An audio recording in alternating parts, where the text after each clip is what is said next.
Guardian Radio 96.9 FM. Fresh news, smart talk, all day. The views and opinions of the hosts and guests are their own and do not necessarily reflect the position of the management and staff of Guardian Network.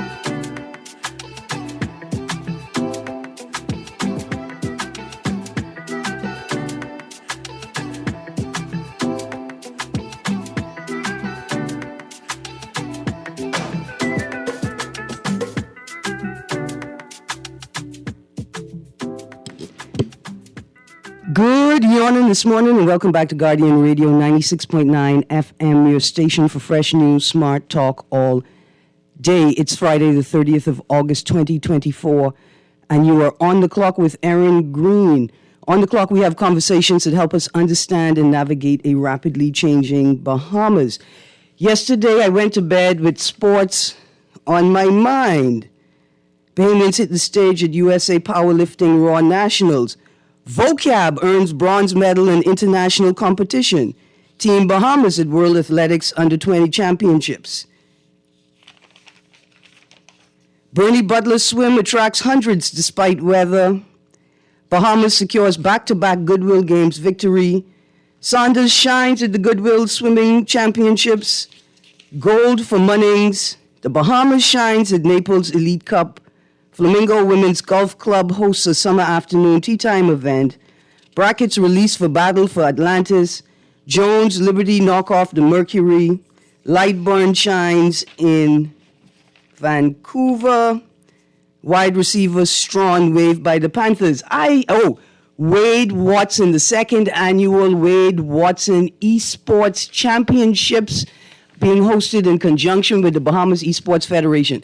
I went to bed with all of that news on my standings, but I woke up this morning with BPL on my mind. I woke up with BPL on my mind. I woke up, when I say that, what I mean is, have you ever been startled, jostled out of your sleep by the sound of an angry God throwing garbage back down to the earth? That's what it sounded like when I woke up this morning. Turns out God may be angry, but he cares not enough about me to show it in that way. It was BPL, or at least its infrastructure. And so I make this announcement to the staff at BPL, the community known as Glengarriff Gardens Subdivision. Parts therein experienced a massive power event this morning where multiple sets of lines, in particular at the intersection of Treasure Lane and Teach Street, were sparking and arcing. And I say this with all seriousness and sincerity. I got a small glimpse of what it must be like to live in a war zone. Dear BPL, Glengarriff Gardens Subdivision is in desperate need of your attention. Just a note, please don't bring anybody from water and sewage. They know why I said that. Also, BTC. BTC must be enjoying life right now. There's no real attention on them except for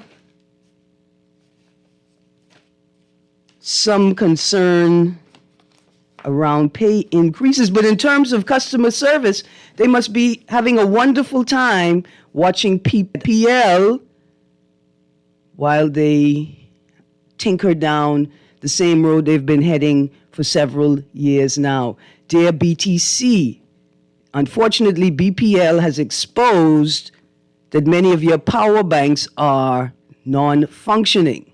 Power bank is the thing that BTC gives you so that you can continue to use your communication services when BPL goes down. Dear BTC, please come to our residence and replace our power bank, please, and thank you. Also, on my way to work this morning, I had to detour off of Market Street. There's a large tree downed in the road. I was on my way to Chapel Street. And I had to detour 2 corners before Chapel Street. There's a downed tree in the road. So if you were trying to access Market Street from, is that Gibbs Corner, coming over from the east side, you may need to access Market North or further south so that you can cross over to Blue Hill Road. If you are aware of downed trees and limbs, or if you have experienced a power outage or, like us, an incident, which is more than just the power going off, call the show and let us know. We're going to run like an open line today. The numbers to call, 323-6232. That's 323-6232. 325-4316. That's 325-4316. 325-4259. That's 325-4259. And 242-300-5720. That's 242-300-5720. Toll free for Family Island residents. Please feel encouraged to call in, particularly Family Island residents. We're also going through what's in the news today.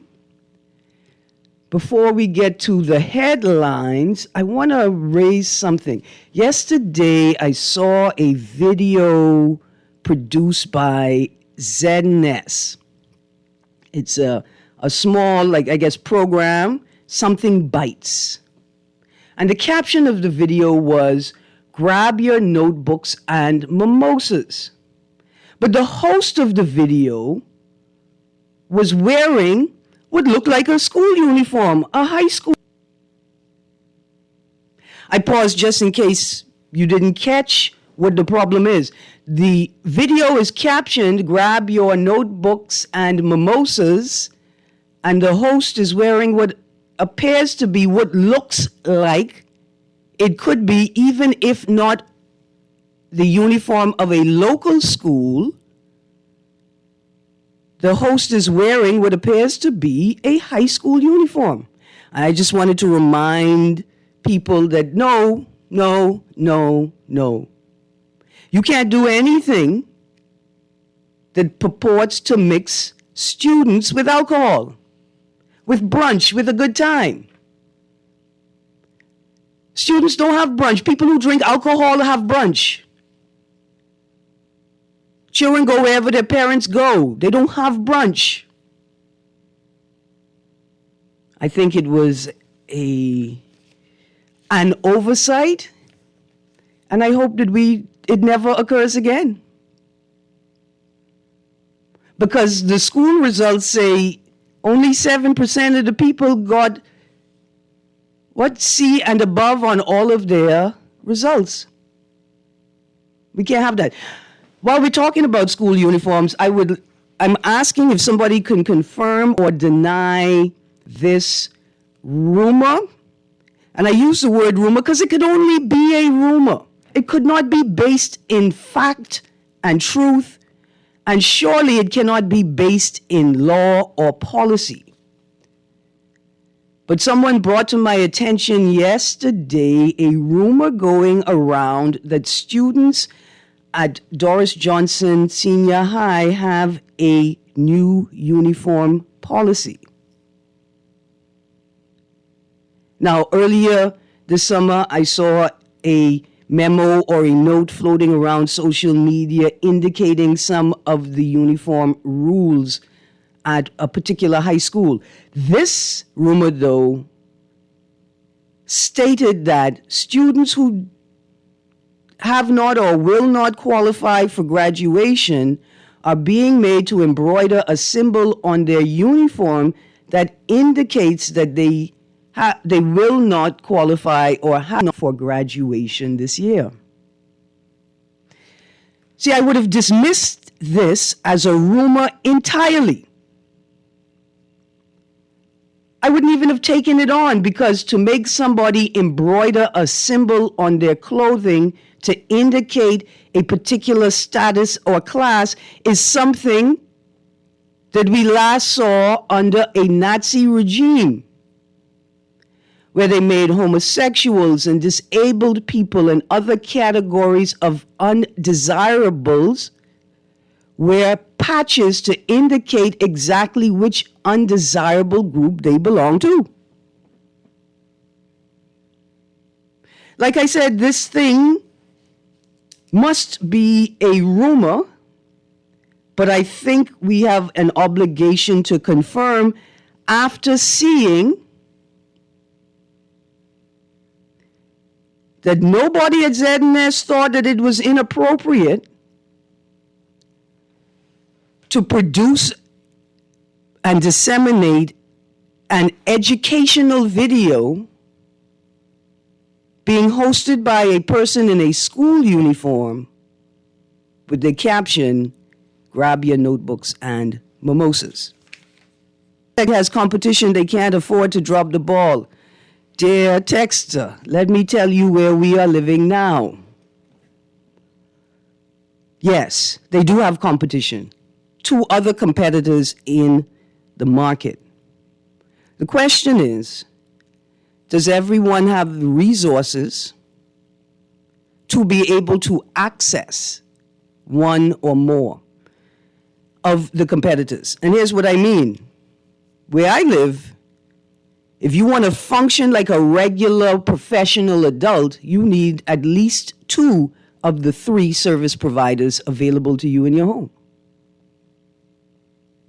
If you want to work from home, engage in remote work, if you operate a business that attracts and has investors, and so you have real timelines that cannot be shifted, right? That's not a Perry Christie minute.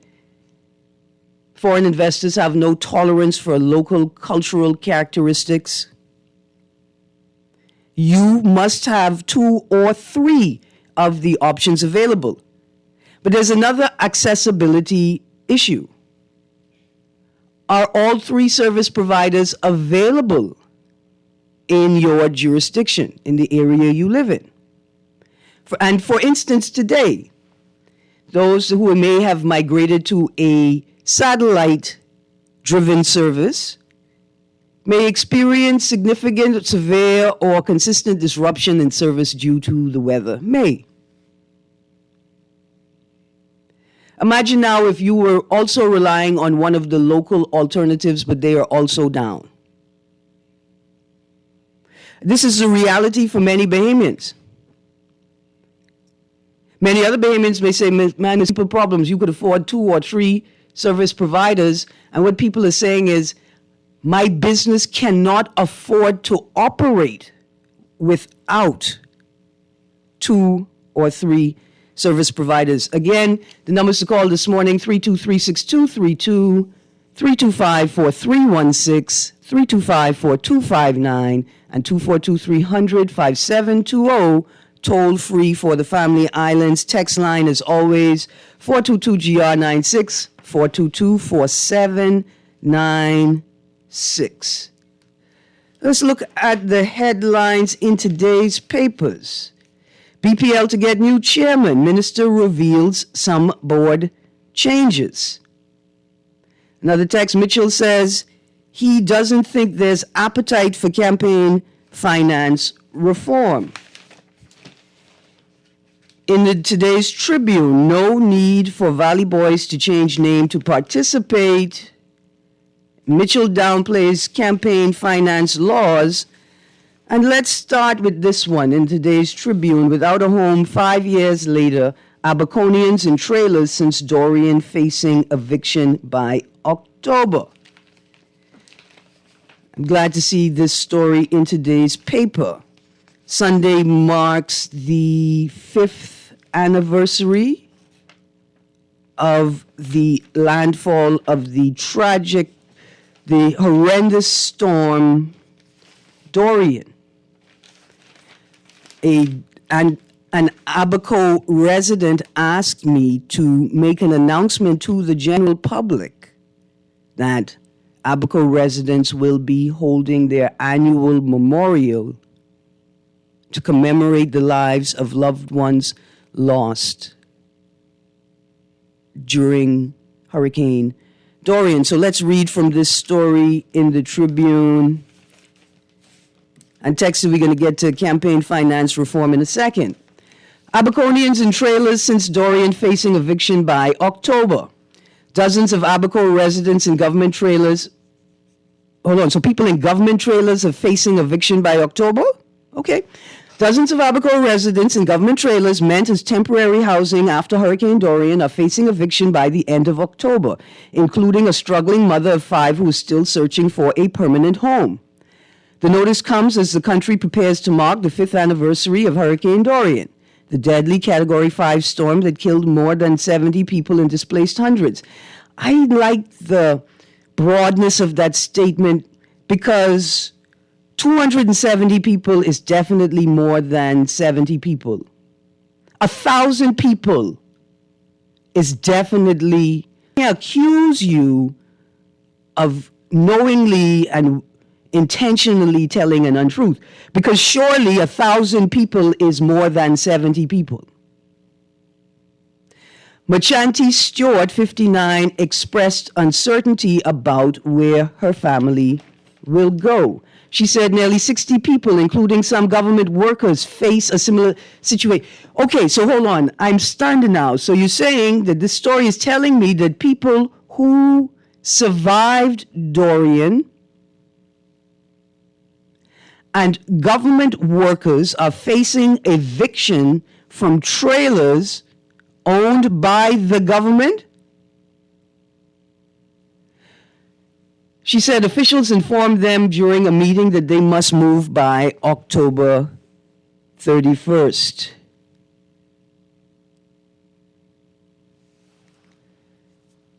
I see your text. I'm going to get to it in a second. The trailers located next to the Marsh Harbor Government Complex were meant to provide temporary housing for those displaced by Dorian in 2019. Central and South Abaco MP John Pinder could not say the exact number of people still living in the 50 trailers, but confirmed yesterday that October 31st is the deadline for residents to vacate. So you know when they need to be out, but you couldn't tell the reporters how many people are living there? Are you actually carrying out proper oversight on this project, sir? You're asking the wrong person. Maybe we should ask them, the PM of Abaco. Again, Central and South Abaco MP John Pinder could not say the exact number of people still living in the 50 trailers, but confirmed yesterday that October 31st is the deadline for residents to vacate. So you mean you couldn't go to the Ministry of Education and determine how many students registered in the Abaco schools also indicated that they were living in one of these trailers? He said the trailers were never intended for long-term use and have become problematic, citing health and safety concerns due to mold and septic tank issues. Quote, the majority of these trailers are not fit for living or any other use, close quotes, he said. Quote, they're leaking with holes in the floors and have been used well beyond their lifespan, close quotes. He also raised concerns about the trailer's inability to withstand storm conditions, saying, quote, if a tropical storm comes by, there's going to be collateral damage to everything else that's been newly built. They will fly and they will move, close quotes. He said some trailers have been rented out by their original occupants and are allegedly being used for other illegal activities. He said officials are planning to find alternative housing for vulnerable residents before the October deadline. It is now August 30th, leaving you approximately 1 month to, quote, find alternative housing for vulnerable residents, close quotes. What have you been doing for 5 years? And before anyone says, but Erin, the PR 2021, Mr. John Pinder has been on the ground in Abaco for a significant amount of time. And I imagine it was his track record from Dorian leading up to the election that garnered the support that he got in the election. I continue from the article. Quote, the trailers have had free power, free water, and have been a free place to stay for almost 5 years. He said, adding that the homes will be dismantled and disposed of once residents move out. Dear sir, if within 5 years you could not produce a reasonable, adequate housing strategy to rehouse, to resettle displaced residents, why do you think these vulnerable people were able to develop their own housing strategy in the same amount of time? You have the resources of the entire government plus the PM of Abaco to help you, sir. However, Ms. Stewart wants the government to allow residents to relocate the trailers until a permanent housing solution. Nearly 2 years ago, she, her 2 daughters, and her granddaughter moved into a government trailer after returning to Abaco following Hurricane Dorian. Quote, I asked about the trailer and if we can carry the trailer to our property, but they said no. Close quote, she said. She added that renting is not an option for the family of 4 because it is too costly. To be honest with you, in a few short years, living in Abaco will not be an option for the vast majority of Abaco residents. In addition to, producer, we go to the phone line. In addition to caring for her young daughter and granddaughter, Ms. Stewart also has an older disabled daughter with financial needs. Good morning, caller. Morning. Morning. How you doing? Good, thank you. How you do? Good. Good. Okay. I think we have to discuss the issue of vulnerability Okay, let's talk about it. and how long a person can choose to remain so and depend on the government. I think you brought up an issue there. That it's kind of under the surface. Mm-hmm. These persons are gainfully employed. Okay, because I believe they are in the place they are in because they are a part of a huge labor market. And they are producing something, or they wouldn't be in that place. Okay, so let's look at who these people could be. Are we talking about migrant laborers? Mm-mm. No? No. Okay. So Among them, you say there are government workers. who probably have pensions and. But I'm actively working. I ain't touching my pension while I'm working. Okay. So I'm a government worker. I've been assigned to work in Abaco. I assume the government assigned me a trailer to live in. Mm-hmm. But previously you may have been living in a shanty town As a government worker. as a government worker, Mm-hmm. and you didn't have the responsibility of housing like that. Now, something that hurricane, that awful hurricane, did, it brought upon many persons the responsibility or the thought, how should I be fending for myself? Mm-hmm. Now, Lord, hopefully there is nothing like Dorian that comes between now and November. No, now and forever. No. I'm thinking like the politicians. Right, I'm in the thinking month. Short, Mm-hmm. short term. Mm-hmm. Now, I think the onus is on the individual, not to think short term. Mm-hmm. And I think that is probably where this discussion needs to go. Because, I don't think it's the government's responsibility entirely to provide. We must have something on our side. If we can do stuff on the weekend and have a good time on the weekend, Mm-hmm. then we can also do stuff in the week. I appreciate what you're saying. I also like to reiterate that it appears as if we are spending money that should be invested in collective or individual development Yeah. on disposable personal experiences. Yeah. Right? Yeah. I appreciate what you're saying. Yep. But let's Yeah. look at the case of the woman at the center of the story, Miss Stewart. The article said that she said she spent $700 a month on a nursing home in Grand Bahama to care for her daughter who suffered a stroke a year ago. On top Well, of see, there are going to be exceptions in all cases, and those must be looked at carefully. But generally speaking, Mhm. in the words of an old boss I had, there are two ways. There are two ways to spend your money. Mhm. You create investment, or you create a bill. Yeah. Okay, and our lifestyle in this little 21 by in all the islands we find ourselves in, we tend to spend money and create bills for ourselves. Yes, sir. You know. Thank you. Anyway, Thank you very much. I really appreciate your contribution. Pragmatic, realistic, and important advice. No matter what the state's obligations are, we also have an obligation to plan. Even if we can't find the resources necessary to carry out the plan, we need a plan. Good morning, caller. Good morning, Erin. Good morning, sir. How you do? Man, I'm doing great. You know, it's not the government's responsibility to do certain things.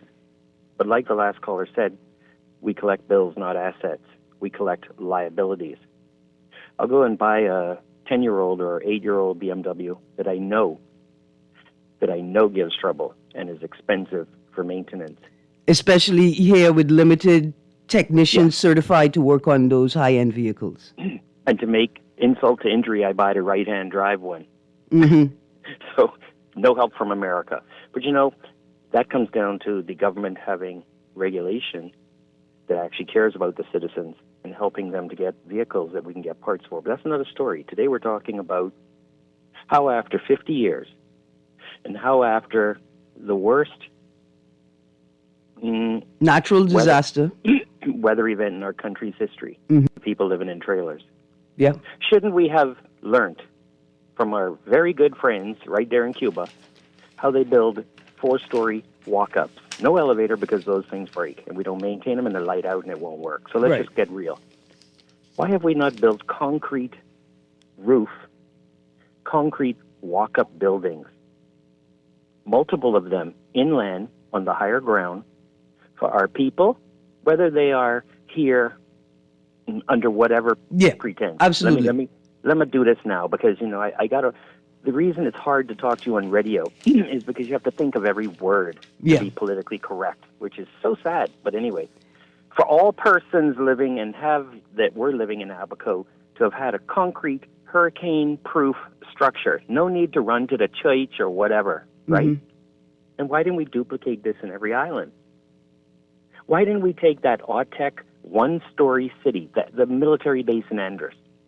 It's a city, but it's only 1 story tall, so we could build it. We don't need foreigners to help us. And why didn't we duplicate that city in every one of the major islands, in the capital of those proof, resilient buildings, flat concrete roof that's anchored down? You don't need a hurricane clip because ain't no wood. Graham. No termite eater. Anyway, you know what? They don't. If they wanted you to have better, you would have had it, right, Erin? That's right. Thank you, Graham. After 50 years. I got more callers, but that's such an excellent point you made. I look into that. Let's go to the next caller. Good morning, caller. Good morning, caller. You still there? Let's go to the next caller. Good morning, caller. Good morning, caller. Are you still there? We lost you. Again, the numbers to call, 323-6232, 325-4316. 325-4259 and 242-300-5720. For Family Island residents, it is toll-free. Residents in Abaco, if you'd like to call in and share your feelings with the rest of the Commonwealth and the Bahamas as we walk into the 5th anniversary of Hurricane Dorian. Again, 242-300-5720 is toll-free for Family Island residents, and the text line is 422-GR96. I'm going to stick a pin in that story and go to... Well, let me continue, because I think this article is important. In addition to caring for her young daughter and granddaughter, Ms. Stewart also has an older disabled daughter with financial needs. She said she spent $700 a month on a nursing home in Grand Bahama to care for her daughter, who suffered a stroke a year ago. Quote, the hospital gave her up and said she isn't doing anything. They said she's like a vet, Stewart said. I have to scrap up money right now to pay for this month. Producer, let's get the caller ready. Ms. Stewart, a long-term janitress, said her paycheck is insufficient to make ends meet, and she needs to come to Nassau because of her eyesight. Imagine you got to scrap up money to come to Nassau to make an appointment, to be told that it could be a year before you could have your next follow-up appointment. Good morning, caller. Good morning, Mr. Green. How are you doing? I'm good, thank you. How are you? I'm wonderful, wonderful. Just trying to be certain that I heard what the chairman of the Progressive Labour Party was saying in his statement in regard to campaign finance reform. Okay. Did he call all the Bahamians nobodies? You mean... Check that out, because he said nobody is interested. Yeah, I heard that part. I want to know who nobody is, because nobody has to be a person. Exactly. You know, in France, you have to, there's a process for naming your child, and the name has to be checked against, a committee has to approve the name. We found out in the U.S. there's a young football player named DeColis Warren Crawford, who named their child Nobody Roll. I think he has a lot of explaining to do, because he just called the whole Bahamas, besides the politicians, nobody. Yeah. We are very interested in that. At this point, all I want to know is, what are you trying to distract us from? Exactly. Why you keep riling us up, hoping that we look left? What's going on to the right? Something's going on, Mr. Green, and they need to get we as Bahamian people need to get to the bottom of this, because this is ridiculous now. Absolutely. When we get back from the other side of the break, he doesn't think there's appetite for campaign finance law. If y'all keep eating these 2 and 3 meats, you ain't gonna have appetite for anything called campaign finance law. We'll be right back. You're on the clock with Erin Greene. Don't change that dial from 96.9 FM.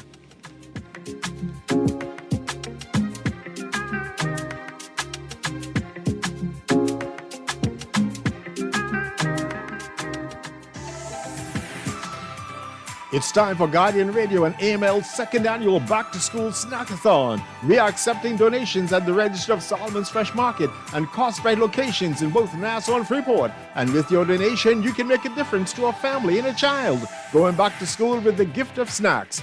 No amount is too small, and each Solomon Smart Rewards member consider donating your points. So let's come together and make this school year unforgettable. Donate today and help us make a difference in the lives of children across the Bahamas. Promotion ends September 5th, 2024. You try to rest, roll with the best. For all your printing needs, there ain't no one better, no. For posters and banners, magazines and flyers, for window decals, greeting cards and newsletters. No job too big and there's no job too small. Maybe we can print it, just give us a call. Let Print Masters bring your masterpiece to life. Located at the Nassau Guardian Building, telephone 302-2361. Attention Bahamas. Embark on an inspiring voyage with 2 new books by Hubert Ingram, Our Remarkable 3-Time PM. Learn of his exceptional leadership in steering the nation through local and international storms. These books are a treasure for all Bahamians. Are you into history or seeking inspiration? Then this is a must-read. Available at Doongalik, Logos, the National Art Gallery, and Chapter 1. Get your copies today. Be inspired by a legacy of wisdom and vision. Love the show? Want to give your support? Become a sponsor today. Call 302-2300 for our rates and packages. That's 302. Become a sponsor on Guardian Radio 96.9 FM. Fresh news, smart talk, all day.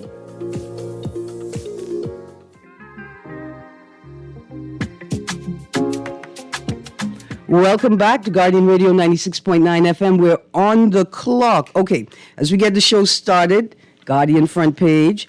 Kalina celebrates 125 years. Kalina Insurance Limited, the largest provider of life and health insurance and related financial planning products in the Bahamas, celebrated 125 years during a reception yesterday evening. At the event, Ms. Telzina Coakley, who had a decades-long remarkable career in the public service and insurance sector, was honored. Congratulations, Kalina, and thank you for your service, Ms. Coakley. I'm going to go to the text line quickly. Dear Erin, you are behind the 8 ball. Do you know how much party promoters and clubs display flyers what appears to be adults in school uniform? I would leave this one alone. Dear texter, the children could do what they want to do. We're talking about ZNS, the country's national broadcasting company. There's a standard that must be upheld.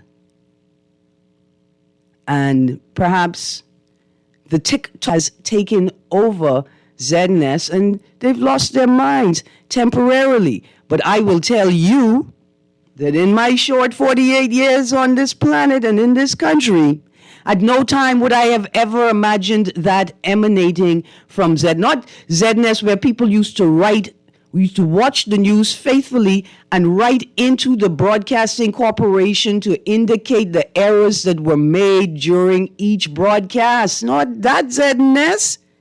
No, sir. Texter goes on to say, you can't tell me you've never been to any party with women wearing scantily clad school uniforms. Only Halloween parties and only for not long, because I could be honest with you, there is no age I was at where I thought that was appropriate. Erin, I wish some of these women would exercise personal family planning. Some women have a gaggle of children and give the state the bill by wanting government handouts. It's a little more nuanced than that. Adults make decisions that produce children. Children have no decision in the matter. They don't get to choose who their parents are. They don't get to choose the class that they are born into, the neighborhood that they are born into. None of it. The children have no choice.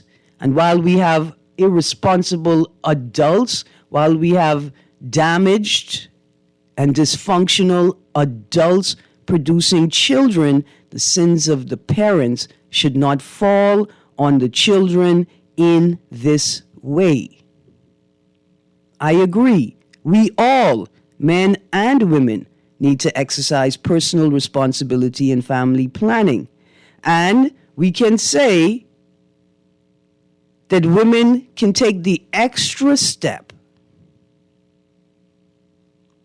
to manage their sexual and reproductive life and health.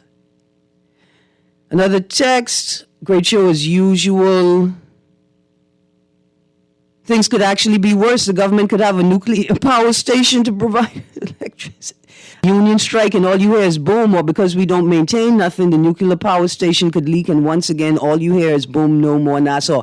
Dear texter, thank you very much for stating that, because it's 2024 and some people are still talking about nuclear power options for the Bahamas. Another text says, campaign finance reform is counterproductive to any political party, so it will never, ever happen.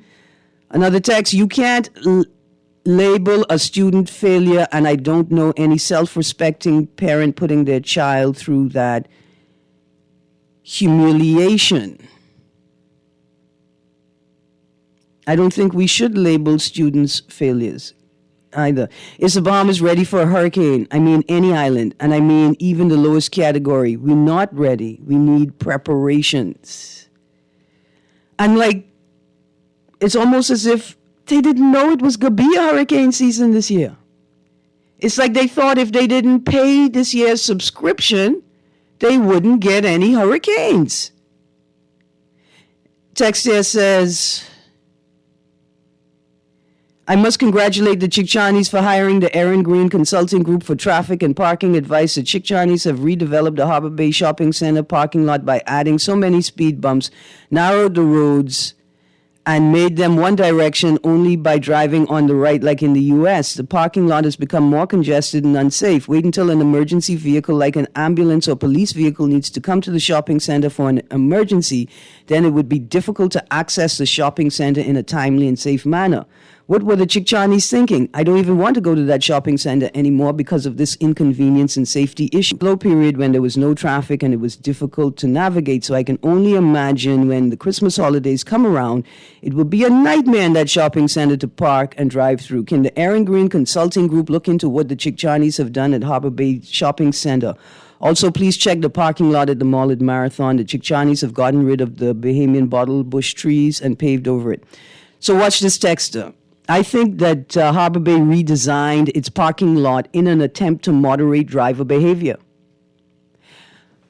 For what I thought was a private parking lot, but after seeing the stop signs and the ways that the signage has been erected in Harbor Bay, even though a lot of it has faded away, it may actually be public access road.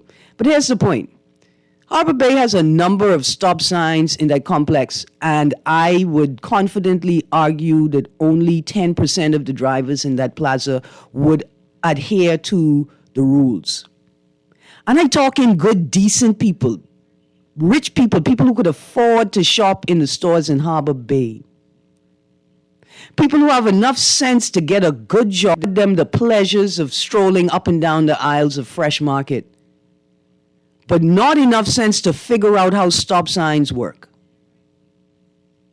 I can't tell you the number of elderly people that think that their age is an excuse for them to break the laws, an excuse for them to park in the disabled parking spot, an excuse for them to park their cars along the sidewalk with the clear indicators that no cars are to park or to stand in this space.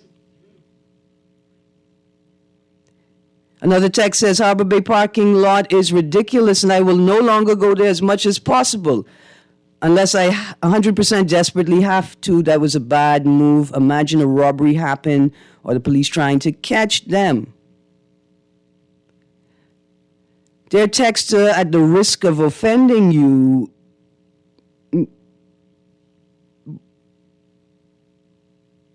I think that it's a desperate attempt to moderate drivers' behaviors who feel like they spend in so much money in the establishments in that plaza that they could do whatever they want once they get in their car.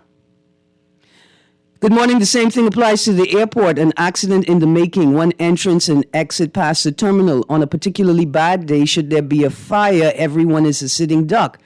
No, see, here's what I can't imagine. This is a country of 400,000 people, and surely not all of that sits in the capital. But we have countries around us like the DR, Jamaica, with millions of people. And then we could go to the U.S. with millions and millions of people, and still they are able to manage the same infrastructure in a way that Bahamians can't seem to manage. But I tell you why. It's because we're disorganized. Because we don't think the rules. Systems work if people work the system. But systems will not work if people continue to bastardize and break the system by doing whatever they want. Because I have rights and I have money and you can't tell me what to do. To all the people who are complaining about the infrastructural changes in Harbor Bay, yes, it's frustrating. It's even more frustrating driving with around and walking around big grown adults that show no respect for humans walking in a parking lot. Show no respect for stop signs and people who have the right of way. It must be frustrating. Another text says, Erin, wait a minute. When you say extra step, texter, I'm not even entertaining you this morning. That's a bunch of madness. and not even entertaining you. Good morning, caller. Yes, good morning, Ms. Greene. How you doing this morning? I'm good, thank you, sir. How you do? All right. I was in and out. I didn't catch the whole show, man, but I heard when you were talking about the eviction. In Abaco, yes. My mind ran on the, remember those dome homes that they brought in? Mm-hmm. I was wondering, can you recall or can you think you can find out exactly how many they brought in, how many they set up, and were they able to evict everyone? Because I can remember a story sometime back where a gentleman or one or two individuals were saying that they were not going to move.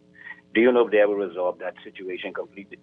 I am not aware, but I will take some time this weekend to do that research, and I'll reach out to people in Abaco to see if they could give me some answers. All right, thank you very much, Ms. Greene. Absolutely. Say, Ms. Greene, why are you still stuck on the 50th independence expenditure? The first thing is everybody in government should be stuck on it, because how could you proceed to the 51st independence celebration without telling the people how much money you spent on the 50th independence celebration? And how can you justify to me that you don't have the resources to house these people when you had the resources to do all manner of gallivanting, but you don't have the integrity to tell us how much the gallivanting costs? Okay, I got 4 minutes, producer, and I'm going to try and read through some of this article. Mitchell says he doesn't think there's an appetite for campaign finance law. Nassau Guardian, while the Progressive Liberal Party promised ahead of the election to bring about campaign finance legislation, PLP Chairman Fred Mitchell said yesterday that he is of the view that, quote, there is not an appetite, close quotes, for it. Caller, this quote is even better. Like I said, this quote is better than nobody's interested, because I sure there's a nobody rule out there, and we don't know who he is because he ain't interested in us either. But there cannot be an appetite for campaign finance reform when you have 2 meats and 3 meats for lunch every day.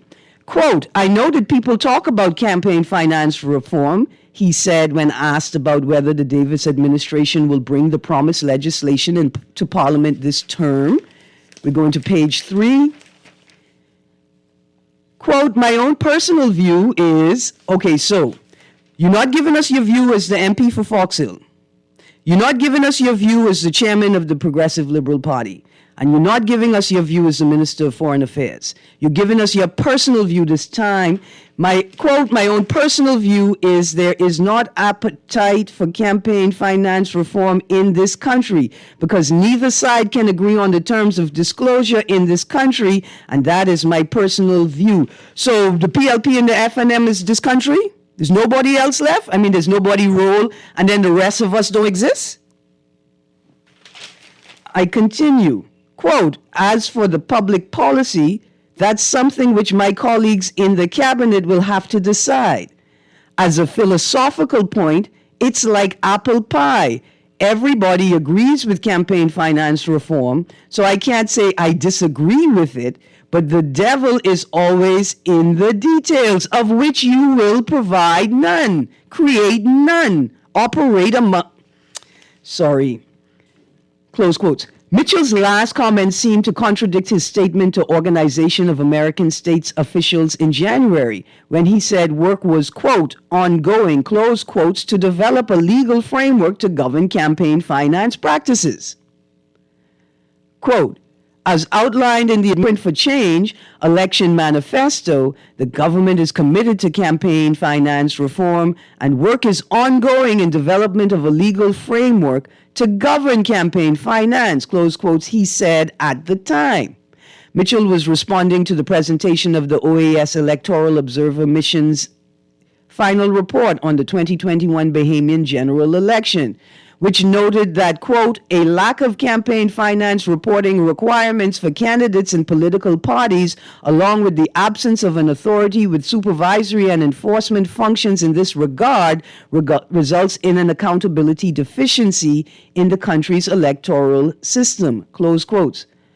Wait until the OAS Electoral Observers Mission finds out that they weren't even going to tell us about the report. I bet you I will this weekend go to the Ministry of Foreign Affairs website and find out whether they have posted the report on their website, or if it's posted on the Office of the Prime Minister's website, or if we can find it anywhere online. But wait till they find out about office. I continue from the article. OAS observers made similar comments after overseeing the Bahamas' 2012 and 2017 general elections. 12 years ago, and 7 years ago. Previous administrations, including the last FNM government, have promised to introduce campaign finance laws, but have failed to do so. On Wednesday, FNM leader Michael Pintard said he's willing to make public the FNM's campaign donors as he challenged Prime Minister Philip Brave Davis to do the same for the PLP.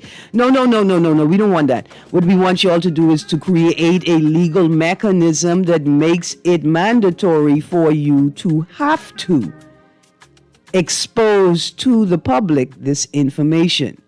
Quote, let me put it this way, I'm not getting into any games with the leader of the opposition over this, quote, Mitchell said during a press conference. He said, quote, the issue is not who got what donations and what money, because there's a system of donations in the country, and some of those donations are tied to, you don't know, confidentiality interests. No donations could be tied to... Producer, give me 1 second. I hear you. I understand we are out of time. The issue is not who got what donations and what money, because there is a system of donations in the country, and some of those donations are tied to, you don't know, confidentiality interests. If he wants to do that, that's his business. What is before us is, are you singing a song for those people because you hope for a donation in the future, or you've gotten a donation in the past? That's the issue before us. That's the public policy issue. So I'm not engaging in his sleight of hand, smoke and mirrors, and trying to switch the game on me. Close quotes. I wouldn't. That's dangerous, especially while you're currently engaged in your own sleight of hand and smoke and mirrors on us.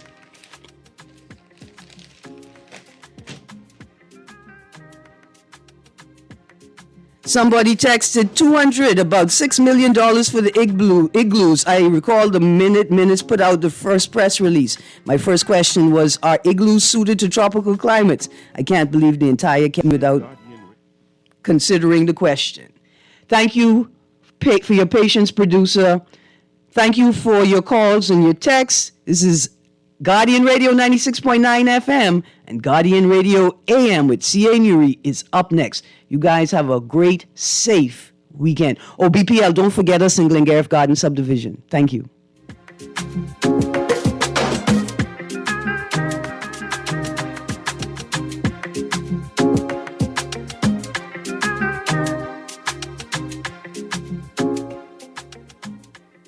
This is Guardian Radio 96.9 FM, Nassau, Bahamas.